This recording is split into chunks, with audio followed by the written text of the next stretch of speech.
बीते पखवाड़े देश की राजनीति में उस समय उबाल आ गया जब स्पेशल सत्र बुलाकर महिला आरक्षण संशोधन विधेयक पास कराने के भाजपा के मंसूबे सदन में धराशायी हो गए। विधेयक फेल होने के बाद भारतीय जनता पार्टी महिलाओं के सम्मान में सड़क पर उतरकर अब प्रदर्शन कर रही है। एक और जहां विपक्षी दलों के नेताओं राहुल गांधी, प्रियंका गांधी व अखिलेश यादव समेत कई नेताओं ने वर्तमान लोकसभा व विधानसभा की सीटों पर 33% महिलाओं के लिए सीट आरक्षित करने की मांग को लेकर भाजपा को घेरने की कोशिश की, वहीं भाजपा बिना सीट बढ़ाए महिलाओं को आरक्षण देने के मुद्दे से पीछे हटती नजर आई। सोमवार को प्रदेश के कैबिनेट मंत्री सुभाषपा प्रमुख ओम प्रकाश राजभर ने पत्रकार वार्ता में महिला आरक्षण संशोधन विधेयक को लेकर कांग्रेस, सपा समेत सभी विपक्षी दलों पर हमला बोला, सभी को महिला विरोधी बताया। वहीं पीएम मोदी भाजपा और स्वयं की पार्टी को महिलाओं का सच्चा हितैषी बताया। महिलाओं को आरक्षण दिलाने के लिए आर पार के संघर्ष का ऐलान भी कर डाला। प्रभारी मंत्री से सन 2009 में कांग्रेस सरकार द्वारा लाए गए बिल के लोकसभा में विरोध के सवाल पर जहां प्रभारी मंत्री बंगले झांकते नजर आए, वहीं 2023 के लोकसभा और राज्यसभा में सर्वसम्मत से पास होने के बाद भाजपा सरकार द्वारा किसी भी चुनाव में इसे लागू न करने के सवाल पर भी गोलमोल जवाब दे गए। पूरी पत्रकार वार्ता के दौरान वह अखिलेश यादव, राहुल गांधी समेत विपक्षियों पर संशोधन विधेयक पास न होने का ठीकरा फोड़ते रहे। गाजीपुर में हुई किशोरी की मौत मामले में अखिलेश यादव के गाजीपुर दौरे को लेकर उन्होंने अखिलेश यादव को भी कटघरे में खड़ा किया। उन्होंने अखिलेश यादव पर प्रदेश में अगड़े पिछड़े को लड़ाकर प्रदेश को दंगे की आग में झोंकने का आरोप भी लगाया। वहीं कई घटनाओं में अखिलेश यादव के मौन रहने को भी एक बड़ी राजनीति करार दिया। पत्रकार वार्ता के बाद प्रभारी मंत्री खुर्शीद क्लब के अटल बिहारी वाजपेयी सभागार पहुंचे, जहां एमएलसी शैलेंद्र प्रताप सिंह, विधायक विनोद सिंह, विधायक राज प्रसाद उपाध्याय, विधायक राजेश गौतम, जिला पंचायत अध्यक्ष उषा सिंह, ब्लॉक प्रमुख शिव कुमार सिंह, नगर पालिका अध्यक्ष प्रवीण कुमार अग्रवाल समेत दर्जनों नेताओं के साथ महिलाओं की मौजूदगी को संबोधित किया। जनाक्रोश रैली निकालकर कलेक्ट्रेट तक प्रदर्शन करते हुए भाजपा के नेताओं ने राहुल गांधी का पुतला जलाया और महिला आरक्षण संशोधन विधेयक विपक्षी दलों द्वारा फेल किए जाने को महिलाओं का अपमान बताया। इन सब के बीच मजे की बात तो यह रही कि भाजपा की महिला नेताओं ने भी महिला आरक्षण बिल पास व फेल करने को लेकर कांग्रेस व सपा पर खासी हमलावर दिखी। 2023 में महिला आरक्षण कानून पास होने के बाद अब तक लोकसभा व विधानसभा के चुनाव में लागू न होने के सवाल पर विपक्षी दलों से तत्काल इस कानून को लागू कराए जाने की मांग कर डाली। इन महिलाओं के बयान सुनेंगे तो आपको लगेगा कि बिना जानकारी की यह महिलाएं भी पार्टी की गाइडलाइन पर ही काम कर रही हैं। इन्हें सही से मतलब न गलत से मतलब है। भाजपा की कोषाध्यक्ष पूजा कसौदन तो आगामी विधानसभा चुनाव में महिलाओं को सम्मानजनक सीट देने के मामले में आश्वस्त नजर आ रही है। यहाँ उन्होंने मांग उठाई कि आने वाले विधानसभा चुनाव में 33% महिलाओं को आरक्षण देकर पार्टी सम्मानित करे। वहीं जिला अध्यक्ष के रूप में मौजूद रेखा निषाद उनसे भी एक कदम आगे निकली। उन्होंने तत्काल महिलाओं का आरक्षण न मिलने का सबसे बड़ा कारण अखिलेश यादव व राहुल गांधी को बता डाला। इन सब के बीच सैकड़ों की संख्या में आंगनबाड़ी कार्यकर्तियों की रैली में शामिल होने पर सवाल उठे।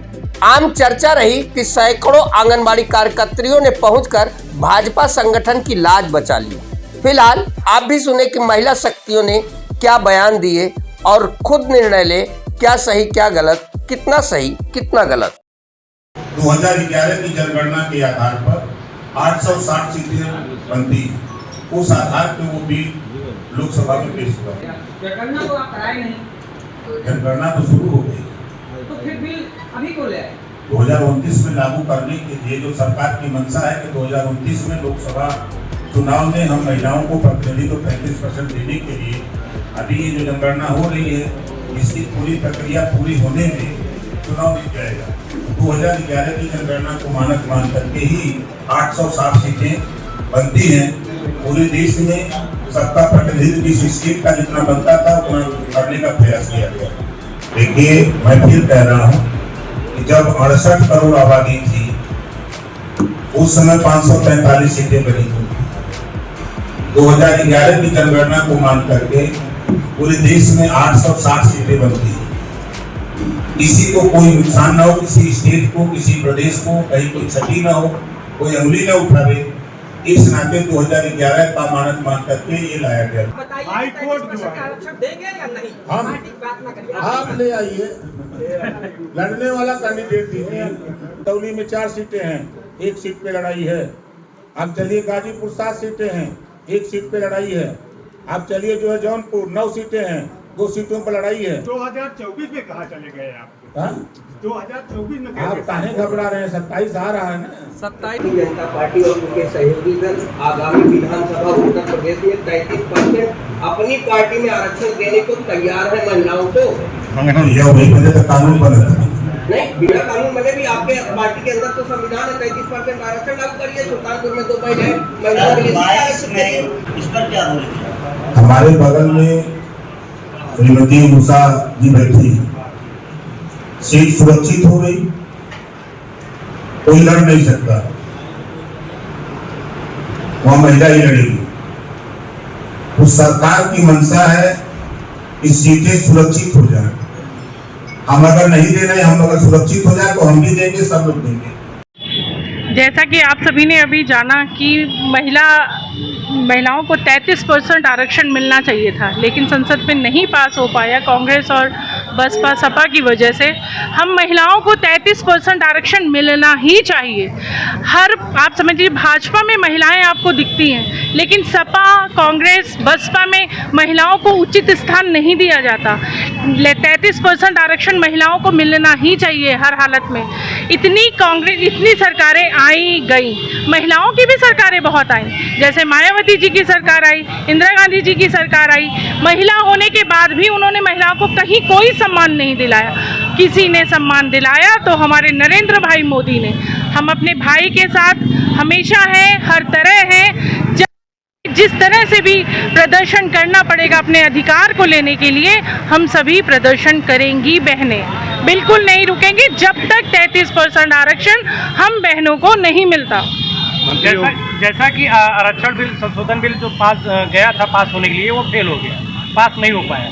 तो क्या आपकी पार्टी 33% आरक्षण अपने स्तर पे टिकट में देगी? टिकट के रूप में क्या दिखाई पड़ेगा? 33% बिल्कुल दिखेगा, टिकट मिलेगा, बिल्कुल दिखेगा। आपको अब की बार दिखेगा भी कि कितना भाजपा में महिलाओं को सम्मान मिला है और मिलेगा। अब की टिकट में हमेशा मिलता भी रहा है। आप देखिए, हमारी ज़्यादा सांसद आपको महिलाएं दिखेंगी, विधायक आपको महिलाएं ही दिखेंगी भाजपा में। विधायिका की भी बात करिए, खाली आप सांसद की ही बात क्यों कर रही हैं? नहीं, मैं सांसद की नहीं, मैम विधायक। विधानसभा है सुल्तानपुर में, क्या भाजपा कोई महिला को टिकट देने जा रही है? निश्चित देगी। अब की बार निश्चित महिलाओं को सम्मान मिलेगा। आपको क्या लग रहा है कि सुल्तानपुर में टिकट मिलेगा महिलाओं को? बिल्कुल मिलेगा, निश्चित मिलेगा, 110% मिलेगा। पक्का मान के चलिए? पक्का मान के चलिए। बहनें अब की चुनाव लड़ेंगी, विधायक होंगी और अब की हम इसौली भी जीतेंगे। मैं सर्वप्रथम तो सभी मीडिया बंधुओं का बहुत बहुत धन्यवाद करती हूँ। मैं रेखा निषाद, महिला मोर्चा की जिला अध्यक्ष भी हूँ और भाजपा की जिला मंत्री भी हूँ। मैं कहना बस इतना ही चाहती हूँ कि जिस तरह सदन में कांग्रेस पार्टी और कांग्रेस ने और सपा ने बिल गिराया है, हम मातृशक्ति को जिस तरह उन्होंने धक्का देके पीछे किया है, इसका भुगतान उनको करना पड़ेगा। आने वाले 2027 में देखिएगा, भारतीय जनता पार्टी उनको मुंह तोड़ जवाब देने जा रही है। कहीं ना कहीं मातृशक्ति को सदन में पहुंचाने का, विधानसभा में बैठाने का काम हमारे यशस्वी प्रधानमंत्री जी, हमारे मुख्यमंत्री जी करने वाले हैं।